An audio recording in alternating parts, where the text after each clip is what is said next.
Good afternoon. Good afternoon, everyone. Thank you so very much.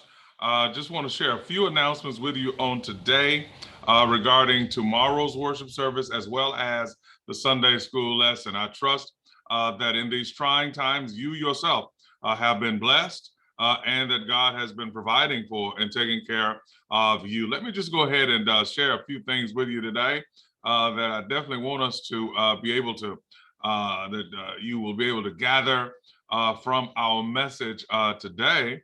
I won't be with you very long, perhaps about 12 minutes there. So please listen to the Sunday school lesson and pay a close attention to our announcements there as well. Listen, I want to thank those of you who have been so faithful in your giving and in your sharing of what God has been giving to you, and you've been sharing it generously. I definitely want to see you continue to do that. I know that there are others perhaps who perhaps just have not been able to do so, but I want to make sure that you're mindful that you may mail your offering to the church address, you may mail it to our recording steward, or you may use our Givelify app, or you may stop by the church on Sundays between 9 a.m. and noon, or you may stop by anytime, drop in the night box and just call, text, and let us know so that we can get there in a reasonable amount of time. Thank you so very much. Also, our Sunday school lesson, and I am scheduled to be the teacher on next Sunday, and I believe that's going to be January the 16th. January the 16th. But tomorrow, the lesson tomorrow, which is a very good one, it will be taught, I believe, by the Lane Chapel Church. So please make sure that you tune in there. Listen, be sure that you take the booster. We see that the Omicron variant of COVID-19 has been rampant throughout the community.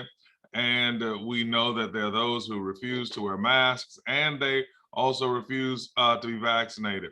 But let's not make a political statement with our lives. We'll let other people do that, but we definitely need to make sure that that those of you who don't have the negative reactions, but let's go ahead and get ourselves vaccinated so that we can return to a sense of normalcy. And having said that, beginning tomorrow or just tomorrow, there will be no in-person worship. No in-person worship tomorrow. There will be a sermon-only service, which means I'll preach, do a little preaching tomorrow, but there will not be in-person worship on tomorrow. So let me make that very clear. Because we just want to be safe and we want to be careful. So I've asked the musicians and the choir to stay home this week, but we will have a sermon-only service tomorrow, and that will begin at 11 a.m. That will begin at 11 a.m. And I will preach on Facebook and YouTube Live. We will be on for perhaps about 30 minutes. So go ahead and let's log on at about 10:55. At 11 o'clock, we'll start the worship, and we should be done in 30 minutes. So please make sure that you do that. And I will once again encourage you toward your giving. Please do. Thank you very much. Our January birthdays: Rodriguez Johnson, Ms. Maiden, happy birthday, Ms. Maiden. Marilyn Nicholson, Janetta Johnson, Colonel Baisley, Beverly Hudson, Tommy Williams, Mario Rawls, Richard Scroggins, and Tequila Pool. Happy birthday to each of you. Happy birthday to each of you. Let me go ahead and get into this lesson.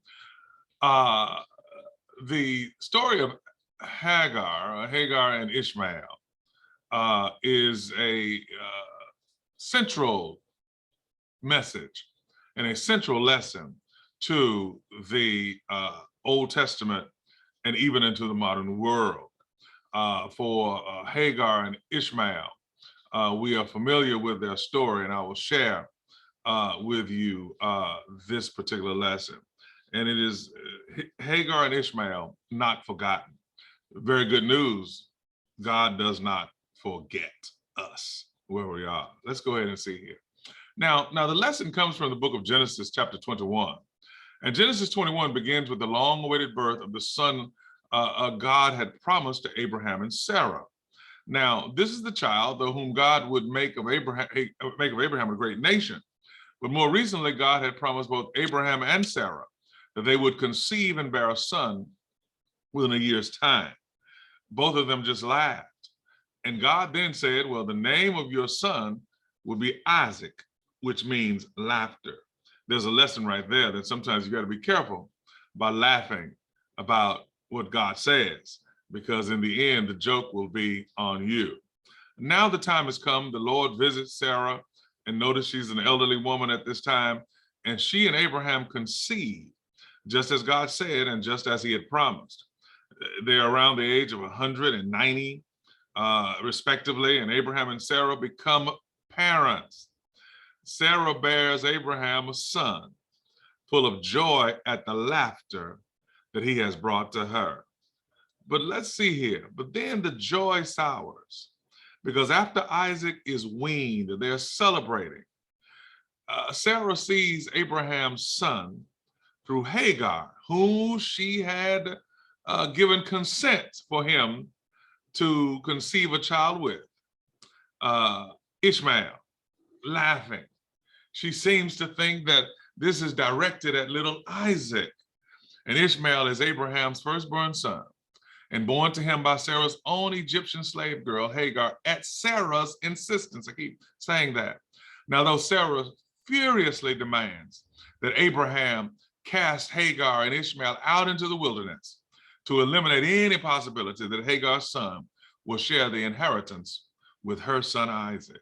Now, Sarah's behavior here, in some ways, is typical, but it is not Hagar who she is angry at, because she'd already displayed her anger at Hagar after she had given Hagar permission to conceive by her husband in Genesis 16. She abuses her, she mistreats her, and Hagar runs into the wilderness, and the angel speaks to her and tells her to go back and submit yourself to Sarah.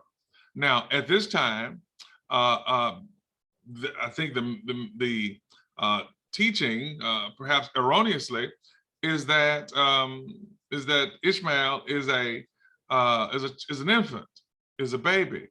Although the scripture does say a child, he is not. By this time, about 14 years have passed. There's some who say 14, some say 16, but time has passed, and he's a young enough lad that she gets angry at him. Abraham is displeased at Sarah's demand, since he is attached to his son, Ishmael. The Lord, however, speaks to Abraham. Abraham's name and inheritance must pass to and through Isaac. The Lord assures Abraham he will still make a great nation out of Ishmael. This is his son, so tells him to do what Sarah has asked. Abraham obeys, sends his slave wife, listen to this, and son into the wilderness with bread and water. They soon run out of water, and Hagar puts her son under the shade of a bush to die. An angel calls to her from heaven, however. God has heard Ishmael's voice, and he will still make of Ishmael a great nation. He provides water. Hagar and Ishmael survive. Ishmael grows up in the wilderness. Watch this. Becoming a great archer, meaning he becomes a great hunter, and he himself marries an Egyptian woman. Look at the scriptures. Look at the text. And the child grew, was weaned, and Abraham had a feast for the day that Isaac was weaned. Sarah saw the son of Hagar. Notice this. It refers to him not by name, but Ishmael, but the son of Hagar the Egyptian, which she had born unto Abraham, laughing, mocking. She mistaken. She considers that he's making fun of his new little brother. Then she goes to Abraham and says, throw this bondwoman out and her son. Get rid of her. For the son of this slave woman shall not be heir with my son, even with Isaac. And the thing was grievous in Abraham's sight because of his son. He loved Ishmael. He does. But God said to Abraham, as God has been speaking throughout, let it not be grievous in your sight because of your son and because of thy bondwoman. In all that Sarah hath said unto thee, listen to her voice. For in Isaac shall your seed be called. It doesn't sound like it's fair, but it is God's command. And also of the son of the bondwoman will I make a nation, because he is thy seed. In other words, what is God saying? God says, now, yes, your son will be the seed of a great nation, but also Ishmael, your other son, yes, he too will be great. There's a lot to unpack right there. And Abraham rose up early in the morning. He took bread, a bottle of water, and gave it to Hagar, putting on her shoulder and the child, and sent her away. And she departed and wandered in the wilderness of Beersheba, which is Paran. In fact, later on in the book of Exodus, I believe in the book of Numbers, the children of Israel, who are the descendants of Abraham and Isaac and Jacob, will find themselves wandering in this very same wilderness. And eventually they ran out of water. And she put the child under one of the bushes. And she went down and sat about 100 yards, I believe it was, as it were a bow shot, for she said, let me not see the death of my child. Here they are in the desert. They are parched. They are starving. Here they are in a bad place. Here they are in basically just waiting to die in the wilderness. Aren't you glad God doesn't allow us to die even in our wilderness? She says, I cannot stand to see my child die. And she sat over against him and lifted up her voice and she cried. But look at this. And God heard the voice of the lad, and the angel of God called to Hagar out of heaven and said, what's wrong, Hagar? Don't be afraid, for what God hath heard the voice of your son right where he is. Arise, lift up your son, hold him in your hand, for I will make him a great nation. And God opened her eyes. Watch this. And this is beautiful right here, y'all. And God opened her eyes, and in the midst of nothing, in the midst of a desert, she saw a well of water and filled the bottle with water and gave the lad drink. They call that a mirage, I believe, that when people in deserts become so disoriented and they become so mentally confused that they begin to see water. Yes, but watch this. God creates an oasis in the desert. Oh my God, every now and then, guys, we've been in some deserted times, some desolate times, and some desperate situations. But aren't you glad God provides an oasis? Oh man, and we can be blessed and drink. And God was with the lad, and he grew and dwelt in the wilderness and became an archer. And he grew and lived in the place that was to be his punishment and became a hunter, which means he was able to provide for him and for his mother and for his family. God is able. God can do everything. Can I give you just a few lessons from Ishmael and Hagar here? God sees us. He knows us. And aren't you glad he cares all about us? Secondly, aren't you glad that God is faithful when the rest of the world abandons us? Abraham sends them away at the request of Sarah, but then God is still faithful to his word. God hears and he answers us. Look at what the text says. And God heard Ishmael and then answered with a blessing. God's grace, fourthly, it is sufficient.